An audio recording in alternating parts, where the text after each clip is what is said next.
Okay, now we're gonna talk about our face to name check procedure. So anytime we're moving the kids, transitioning the kids from one location to another, whether it's changing rooms, changing locations, throughout camp, we're gonna be rotating through different environments. We have our worship service, which takes place in the main auditorium.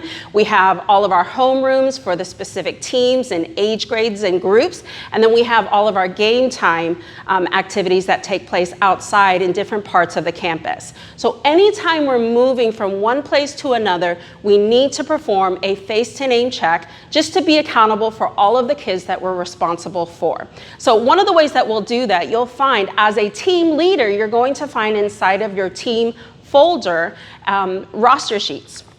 And if you're part of our children's environments, whether you're in preschool or elementary, this is going to look familiar to you. This is probably something you do every single weekend. But for those of you who are not familiar, this roster sheet is where we collect all of the duplicate stickers. So if you remember in our check-in procedures, when a child is checked in, they get 2 stickers with their names on it. One goes on their person, and the other one is going to go on this roster sheet. Okay, so as a team leader, you will be the one receiving this extra sticker and placing it on the roster sheet. And every single group is going to have this roster sheet for their team.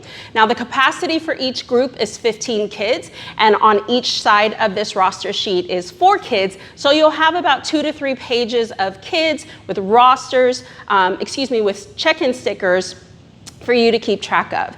So to make it simple, when we're doing a face to name check, what we're doing is we're looking at our roster sheet to see the name, and we're calling out the name first and last name. So example, I'm looking at my sheet, I'm looking at the first sticker and it says Leslie Phillips. I'm not calling Leslie, I'm saying Leslie Phillips, and I'm asking them to respond. And one of the ways that they can respond is to sit down.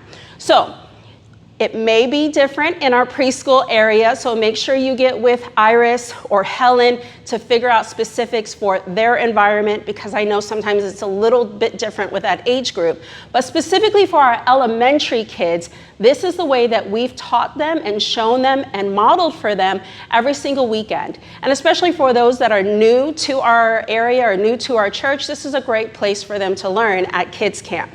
So as you're doing the face to name check, you're going to call out the first and the last name. You're going to ask them to take a seat.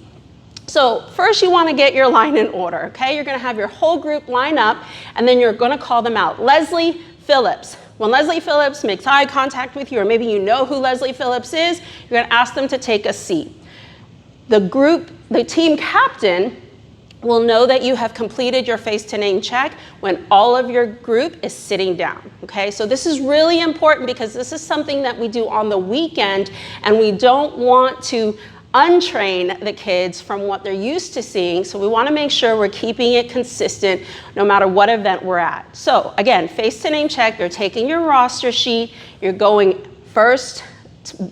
in order, and you're looking at the sticker, calling out the first and last name and asking them to take a seat. You'll know that all of your children are accounted for when you called out every single first and last name and they're all taking a seat. You know you have completed the face to name check. Now, we know that you're going to be transitioning from different environments. So for example, when we're leaving from the main auditorium and going to game time, if you're in elementary, then you know it's going to look a little bit different. We still want to use the same procedure, okay? Have your kids line up. Okay, team blue, group A, I need you to line up right in front of me, and you're getting their attention and you're motioning and modeling for them to get in line in front of you. And then you're going to perform the face to name check, okay? Once they're all seated and they're all accounted for, we'll know that your group is taken care of. This is important in the main auditorium because as we're doing dismissal from the stage, we're going to be looking for those teams that are all seated, and we'll know that they're all lined up. You can even do this while they're still in their row. Makes it simple.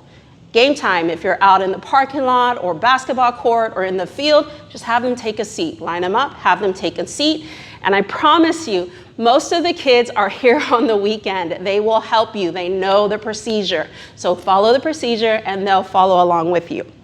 Now, let's say, for example, going along with our safety and security protocol, let's say, for example, you call through the names and there's one that's not responding and you're noticing that they're not present. At that point, you know that you are missing a child. Now, we don't want to panic. It's possible that the child maybe got mixed up with another group within the same color, or maybe they're in the bathroom. We want to have everyone seated, and then that's when we're going to use the protocol found in your info packet that goes alongside of missing child, okay? So we want to use the language that it tells you to use in the info packet and use the protocol that it tells you to use in the info packet. The most important thing to remember is to not panic, not use the words, I have a missing kid, I don't know where my child is. Let's not use that language. And then also communicate with your team captain, because they are the person that's going to help carry out the missing child procedure, whether knowing who to speak to, giving the information to the appropriate leaders, so on and so forth. So again, make sure you're very familiar with the safety protocol when it comes to that, so you know who to communicate to. But once the child is located and we know we have our whole roster, we know that we've completed the face to name check. Again, if you have questions about how to do this procedure or how to carry it out, feel free to reach out to us. We're happy to help.